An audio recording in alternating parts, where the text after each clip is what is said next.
पिताजी जल्दी चलिए, वरना मैं आज स्कूल में देरी से पहुंचूंगा। मेरी टीचर बहुत गुस्सा करती है। हाँ हाँ बेटा, अभी चलते हैं, बस 2 मिनट रुको। तभी रमेश की पत्नी कमरे से बाहर आती है और रमेश से कहती हैं, सुनिए जी, आज शाम को आप ऑफिस से जरा जल्दी घर आ जाइएगा। याद है ना, आज आपको मुझे शॉपिंग कराने के लिए लेकर जाना है। अरे भाग्यवान, इस महीने हाथ जरा तंग है। मेरी मानो तो शॉपिंग का विचार कुछ दिनों के लिए अपने दिमाग से निकाल ही दो। मैं तुम्हें अगले महीने पक्का शॉपिंग कराने ले जाऊंगा। अभी मुझे चलना चाहिए, वरना राजू को स्कूल पहुंचने में देर हो जाएगी। देखिए जी, अब आपके ये बहाने पुराने हो चुके हैं। मैं कुछ नहीं जानती। आज शाम को मुझे शॉपिंग करने जाना है, मतलब जाना है। आगे आपकी मर्जी।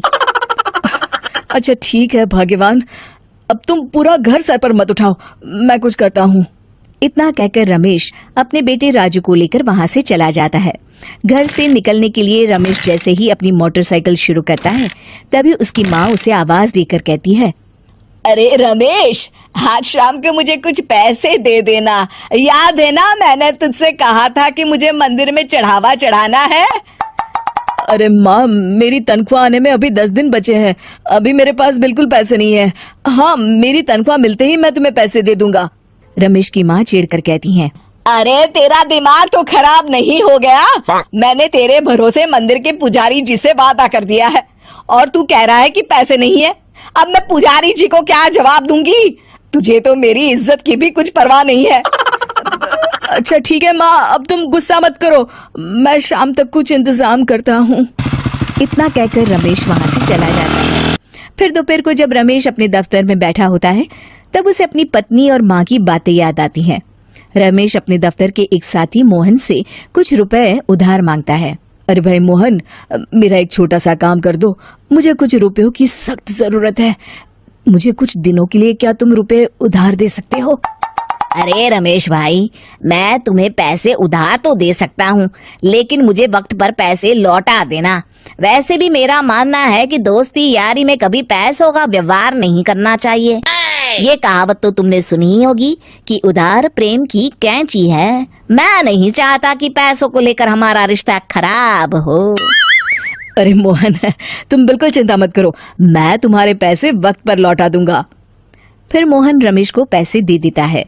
शाम को घर आकर रमेश कुछ पैसे अपनी माँ को देता है और साथ ही अपनी पत्नी को भी शॉपिंग कराने बाजार लेकर जाता है। रमेश की पत्नी और उसकी माँ का स्वभाव जरूरत से ज्यादा खर्चीला होने के कारण दोनों हमेशा बेवजह पैसे खर्च करती हैं। फिर एक दिन, सुनिए जी, अगले हफ्ते हमने छुट्टियों में कहीं बाहर जाने का प्लान बनाया था। आपने पैसों का इंतजाम कर लिया ना? अरे अभी कहाँ, अभी तो मेरे पास बिल्कुल पैसे नहीं है, हम कभी और चले जाएंगे। देखिए जी, मैंने सभी सहेलियों से कह दिया है कि मैं बाहर घूमने जा रही हूँ। अगर मैं नहीं गई तो सब मुझ पर हंसेंगी। आप कहीं से भी पैसों का इंतजाम कीजिए जी। इतना कहकर रमेश की पत्नी वहाँ से चली जाती है। वहीं दूसरी तरफ रमेश की माँ भी तीर्थ यात्रा जाने की जिद करती है और रमेश से पैसे मांगती है। फिर अगले दिन रमेश एक सेठ से पैसे उधार लेकर अपनी पत्नी और बेटे को घुमाने ले जाता है और अपनी माँ को भी तीर्थ यात्रा पर भेज देता है। लेकिन जैसे ही रमेश अपनी छुट्टियां बिताकर वापस आता है, कर्जदार उसका जीना मुश्किल कर देते हैं।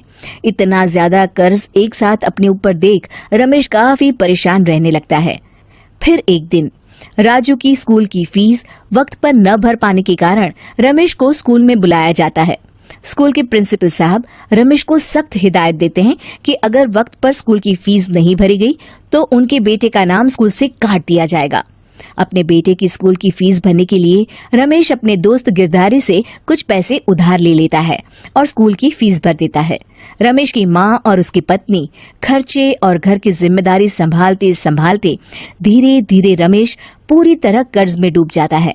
और तभी एक दिन दफ्तर में काम करते समय रमेश की तबीयत अचानक बिगड़ जाती है और वो बेहोश होकर गिर पड़ता है। उसे जल्दी से पास के एक अस्पताल में भर्ती कराया जाता है। रमेश के घर वालों को ये बात पता चल जाती है तो वे सभी अस्पताल पहुंचते हैं। अस्पताल के डॉक्टर साहब उन्हें बताते हैं, देखिए, देर रात तक जागने और जरूरत से ज्यादा काम करने की वजह से इन्हें चक्कर आ गया था। बेहतर यही होगा कि इन्हें कुछ दिनों के लिए पूरी तरह आराम करने दिया जाए।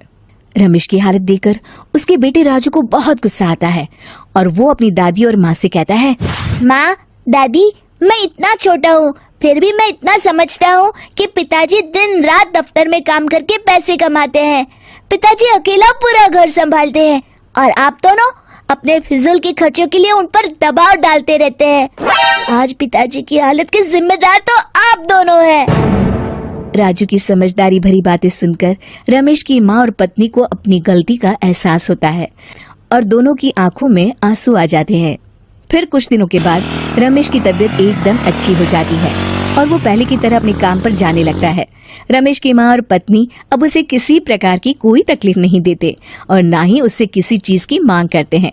फिर देखते ही देखते रमेश अपने कर्ज के सारे पैसे चुका देता है। उसकी जिंदगी पहले की तरह अच्छी हो जाती है और वो अपने परिवार के साथ खुशी खुशी रहने लगता है। शिक्षा, हमारे रिश्ते एक तराजू की तरह होते हैं जिसकी दोनों ओर जिम्मेदारी और समझदारी का